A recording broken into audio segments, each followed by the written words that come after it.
Écoutez, il ne se passe pas une heure sans qu'il y ait un nouveau développement en Ukraine. Le conflit opposant le pays à la Russie continue de faire rage et ce matin, on prend un pas de recul pour analyser la situation avec le docteur en droit constitutionnel et politologue Frédéric Bérard pour sa traditionnelle chronique hebdomadaire. Bonjour Frédéric. Bonjour Jérôme.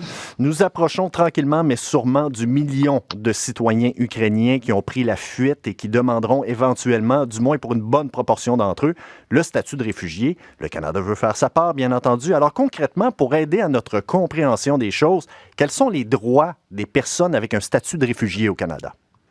Habituellement, les conventions en droit international sont sérieuses, sont bien assises, des conventions sur le droit des réfugiés et la définition est relativement simple. C'est quiconque qui se réfugie, qui quitte son pays d'origine pour des motifs rattachés, par exemple, à la guerre, à la famine ou toutes sortes de fléaux, si on peut dire, d'une ampleur similaire. Et de ce fait-là, les autres États, qui soient limitrophes, souvent comme c'est le cas, ou des États beaucoup plus loin, comme c'est le cas du Canada ici, ont cette responsabilité d'accueillir leur part de réfugiés. Suffira, cela dit, de faire les demandes appropriées. Habituellement, ce qui se passe aussi, c'est qu'on facilite les demandes à ce niveau-ci, à ce qu'on pourrait appeler comment on appelle ça déjà, la réunification des familles, par exemple. Il y a des programmes précis à cet effet-là et on sait que le Canada compte sur une très grande population ukrainienne. Je crois que c'est 1,3 million à travers le territoire canadien. Donc, très clairement qu'il y aura des demandes à cet effet-là et j'espère qu'on accueillera ces gens-là à bras ouverts, évidemment.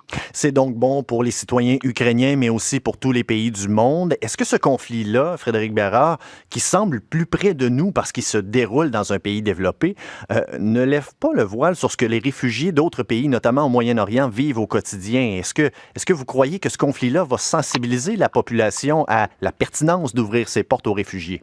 Évidemment qu'on est très touché par la situation en Ukraine. On le voit, il y a pratiquement une unanimité ici même en ce qui a trait à notre solidarité.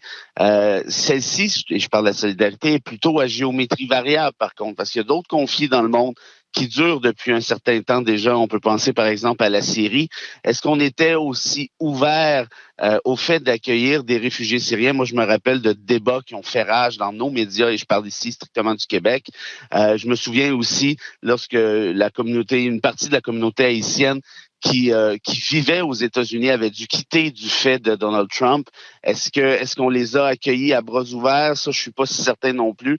Je me rappelle de reportages assez disons, discutables dans nos médias. Donc, en d'autres termes, est-ce qu'il y a une géométrie variable? Je crois que oui. Il faudrait pas oublier, dans tous les cas, que le Canada, que le Québec a cette espèce de, je me répète, mais cette obligation morale d'accueillir ces réfugiés qui, rappelons-nous, se réfugier. On peut parler aussi rapidement, Jérôme, l'espèce de controverse entourant le chemin Roxham, c'est un peu ça, mais pourtant, ces gens-là se réfugient. Or, par définition, si vous vous réfugiez, c'est bien parce que vous quittez quelque chose, c'est pas par caprice. Et donc, de ce fait-là, je crois qu'encore une fois, et je me répète, qu'on a une obligation non seulement légale, mais aussi morale d'accueillir ces mêmes personnes, peu importe leur origine. Et on peut penser aux Yéménites, notamment aussi, qui sont en conflit avec l'Arabie saoudite depuis maintenant plusieurs années. Restons dans le droit, Frédéric Bérard, mais cette fois, parlons du droit international. Il y a bon nombre d'experts et d'analystes qui en arrivent maintenant à la conclusion que la portée du droit international à l'égard d'un pays qui en envahit un autre demeure limitée, que les mesures en place sont bien faibles. Est-ce que vous êtes aussi de cet avis? Et si oui, pourquoi?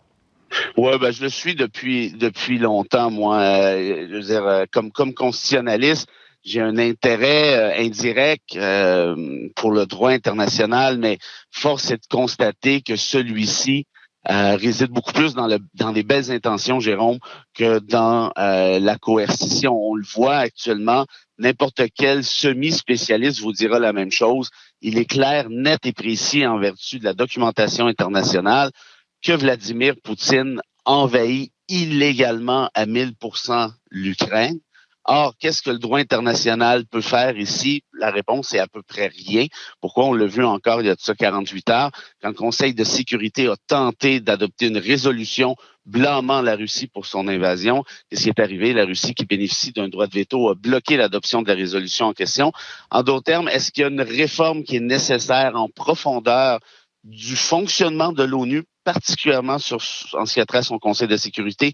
Je crois que oui, parce qu'autrement, vous avez un corpus de d'énoncés, de bien-pensance qui est bien sympathique à première vue. C'est archi gentil étudier le droit international, mais si celui-ci n'a pas d'aspect coercitif, on va avoir un sacré problème. Puis j'ajouterais à ce que je viens de dire la chose suivante. Là, on parle de guerre, vous et moi, mais on pourrait aussi parler de réfugiés climatiques dans très peu de temps, parce qu'il y a des rapports très sérieux, notamment celui du GIEC, qui vous dit que d'ici 2050, il y aura 220 millions de réfugiés climatiques à travers la planète. Donc, c'est tout l'espèce de droit international qui cherchera une application concrète, et tout ça est déjà débuté. Donc, je pense qu'on est mieux de s'y mettre plutôt que plus tard. Est-ce que c'est réaliste de penser que ça se fera? Ça, c'est une autre question, évidemment. Justement, vous le dites, il faut s'y mettre. Qu'est-ce qu'on doit déjà tirer du conflit ukraino-russe en ce qui a trait au droit international? Quelles sont les leçons qu'on doit tirer de tout ça, là? Vous savez que l'ONU a été créée à la suite de la Seconde Guerre mondiale. Vous savez qu'elle a remplacé sa prédécesseur. Et ça avait pris quelque chose de grave pour qu'on décide d'établir quelque chose que l'on croyait plus sérieux à ce moment-ci, c'est-à-dire l'ONU.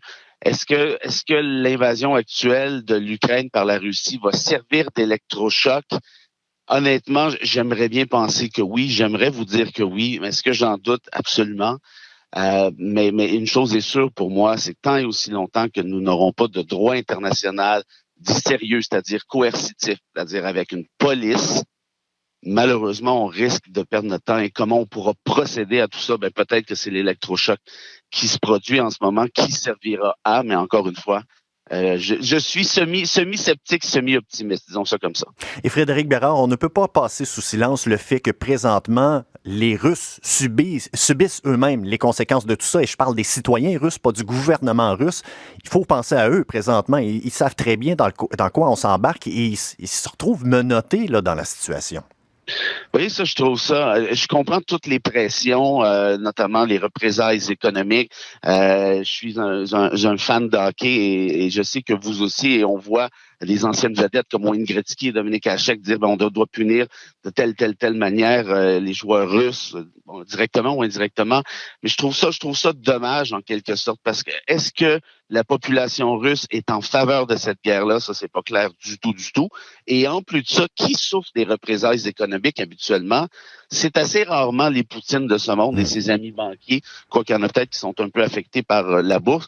C'est surtout la population qui, à ce que je sache, n'a rien demandé et qui est aussi manipulée dans un flot de désinformation propagandiste. Noam Chomsky disait que la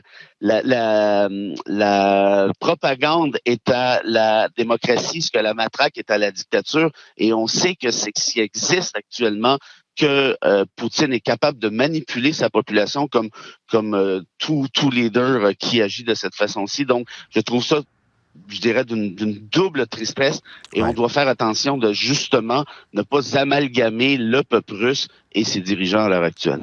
Frédéric Bérard, vous êtes docteur en droit constitutionnel et politologue. Merci beaucoup d'avoir été avec nous à nouveau cette semaine. Merci Jérôme, à bientôt.